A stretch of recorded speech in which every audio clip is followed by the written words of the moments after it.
letter in modern Jewish history, and it begins with 3 words: Dear Lord Rothschild.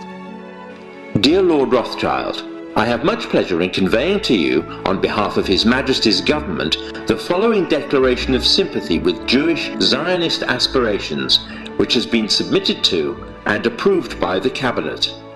Why was it that this letter was sent by the Foreign Secretary to your great-uncle Walter? It's an interesting question because it was primarily a movement from Eastern Europe, but they didn't clarify who was in charge of that movement. And in addition, it was, after all, in Great Britain. So they felt that the Rothschild family should be the one to whom it was addressed. And Walter was Lord Rothschild, and he was a Zionist. And those really are the background reasons. So Walter received the Balfour Declaration, and I have a copy here. And I wonder if I could possibly ask you to read it for us. Yes, indeed. Yeah. I'm going to put on my spectacles to make sure I read it accurately. His Majesty's government view with favour the establishment of Palestine as a national home for the Jewish people, and will use their best endeavours to facilitate the achievement of this object, it being clearly understood that nothing shall be done which may prejudice the civil and religious rights of existing non-Jewish communities in Palestine, or the rights and political status enjoyed by Jews in any other country. I should be grateful if you would bring this declaration to the knowledge of the Zionist Federation.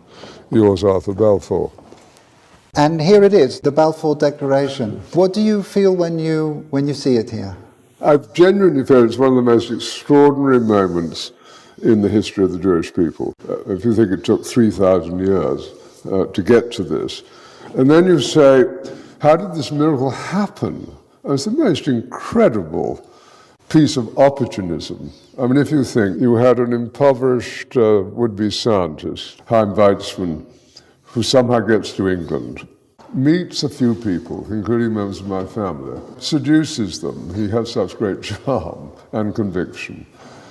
He gets to Balfour, and he unbelievably persuades Balfour and Lloyd George, the Prime Minister, and most of the ministers, that this idea of the national home for Jews should be allowed to take place. I mean, it's so unlikely.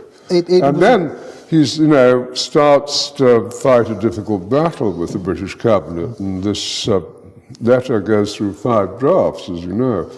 And in the end, it comes out as a rather compromising letter. I mean, the essential point is there for the Jewish community to fasten on to. You have the first bit, which promises a national home rather than the national home, and then you have the bit that nothing that's to be done should in any way harm the Arab community.